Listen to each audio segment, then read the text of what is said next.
Friends, welcome back to foods of fitness. શું તમારે ભૂખ્યા રહ્યા વગર વજન ઘટાડવું છે? તો આજે તમારી સાથે એવા વેટ લોસ સેલેડની રેસીપી શેર કરવા જઈ રહી છું જેમાં ભરપૂર માત્રામાં પ્રોટીન છે. સાથે આ સેલેડ બનાવવામાં ના તો આપણે કોઈ પણ જાતનું પનીર કે ક્રીમ વાપર્યું છે. એકદમ સિમ્પલ રીતે સુપર ડુપર ટેસ્ટી સેલેડ તૈયાર કર્યું છે. તો ભૂખ્યા રહ્યા વગર તમે અઠવાડિયામાં 2 થી 3 કિલો વજન આ સેલેડ ખાઈને ઘટાડી શકો છો. તો ચાલો એ એકદમ ટેસ્ટી અને મસ્ત મજાનું વેટ લોસ સેલેડ બનાવવાનું શરૂ કરીએ.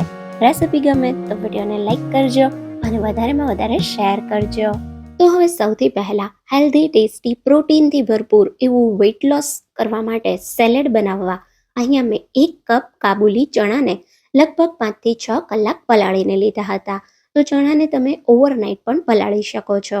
ચણા સરસ પલળી ફૂલીને એની સાઇઝમાં ડબલ થઈ જાય એટલે આપણે એને સેલેડ બનાવવા માટે બાફવાના છે. ચણા બાફવા માટે આપણે એને કુકરમાં લઈ લેશું.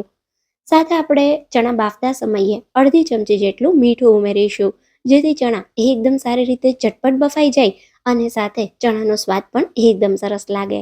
અને હવે આમાં આપણે 2 થી 2.5 કપ જેટલું પાણી ઉમેરી દઈશું. ઇન શોર્ટ આપણે ચણા ડૂબે એટલું પાણી ઉમેરવાનું છે. અચ્છા, તમારે જો આ સેલેડને છોલે ચણાની જગ્યાએ દેશી ચણા સાથે બનાવવું હોય તો તમે એમ પણ બનાવી શકો છો. હવે કુકરનું ઢાંકણ બંધ કરી મીડિયમ ગેસની ફ્લેમ પર 5 થી 6 વિસલ કરી લેશું. 5-6 વિસલ થઈ જાય એટલે કુકરને આપણે બંધ કરી દેવાનું.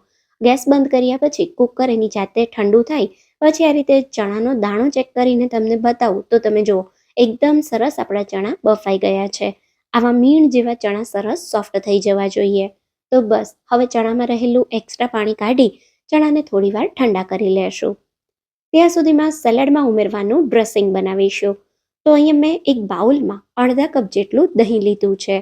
તો થોડું પાણી કાઢી અને પછી તમારે દહીં લેવાનું છે. દહીંને આપણે હલકું એવું ફેટી લેશું. દહીં સરસ ફેટાઈ જાય એટલે અડધી ચમચી જેટલું મીઠું, અડધી ચમચી જેટલો મરી પાવડર, અડધી ચમચી જેટલા મિક્સ હર્બ્સ, જો મિક્સ હર્બ્સ ના હોય તો થોડો ઓરેગાનો અને ચપટી જેટલા ચીલી ફ્લેક્સ ઉમેરી દેવાના. સાથે 1 ટેબલ સ્પૂન જેટલું મેં ઓલિવ ઓઇલ લીધું છે. જો ઓલિવ ઓઇલ ના હોય તો તમે એને બિલકુલ સ્કીપ કરી શકો છો. હવે અડધા લીંબુનો રસ ઉમેરી બધી જ વસ્તુને સારી રીતે મિક્સ કરી દેશું. તો બધું ખૂબ જ સરસ મિક્સ થઈ ગયું છે અને આપણા સલાડને સુપર ટેસ્ટી બનાવતું ડ્રેસિંગ તૈયાર છે. તો તમે આ ડ્રેસિંગને બનાવી ફ્રીઝમાં રાખી પણ શકો છો. તો હવે આપણા ચણા પણ સરસ ઠંડા થઈ ગયા છે. તો એને એક બાઉલમાં કાઢી લઈએ. હવે આ સમયે સલાડને થોડું ક્રન્ચી બનાવવા માટે વેજીટેબલ્સ ઉમેરીએ.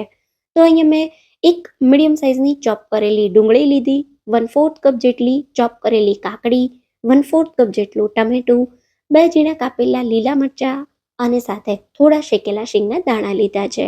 તો નોર્મલ શીંગદાણાને થોડા શેકી અને મેં ફોતરા કાઢી લીધા. અને હવે બસ આપણે તૈયાર કરેલું ડ્રેસિંગ ઉમેરી દઈશું. એટલે કે આપણું જે દહીંનું મિશ્રણ છે એને ઉમેરી દઈશું.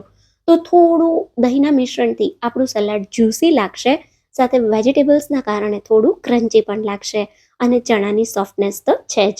તો છે ને એકદમ ટેસ્ટી એવું સલાડ, જોતાં જ ખાવાનું મન થઈ ગયું ને. બસ બધું સારી રીતે મિક્સ કરી દેવાનું. તો બધી તૈયારીઓ તમારે કરીને રાખવાની અને જ્યારે તમારે સેલેડ ખાવું હોય ત્યારે આ રીતે બધું મિક્સ કરી દેવાનું. હવે બસ ઉપરથી લીલા ધાણા સ્પ્રિંકલ કરીએ અને આ ટેસ્ટી સલાડને સર્વ કરીએ. તો ભૂખ્યા રહ્યા વગર તમે અઠવાડિયામાં દરરોજ જમવાની જગ્યાએ એક ટાઈમ આ સેલેડ ખાશો ને તો 100% અઠવાડિયામાં તમારું 2 થી 3 કિલો જેટલું વજન ઘટશે. સાથે તમને શરીરમાં પ્રોટીન પણ મળશે. તો તમે જોઈ શકો છો ટેસ્ટી એવું સેલેડ તૈયાર છે. તો તમને આ રેસીપી કેવી લાગી એ મને કમેન્ટમાં હેલ્ધી અને ટેસ્ટી રેસીપી એવું લખીને જરૂરથી જણાવજો. તો તૈયાર છે આપણું વેટ લોસ સલાડ. જો તમને રેસીપી ગમી હોય તો રેસીપીને લાઈક કરજો અને વધારેમાં વધારે શેર કરજો. તો ફરી મળીશું એક આવી નવી ટેસ્ટી રેસીપી સાથે. ત્યાં સુધી થેન્ક્સ ફોર વોચિંગ.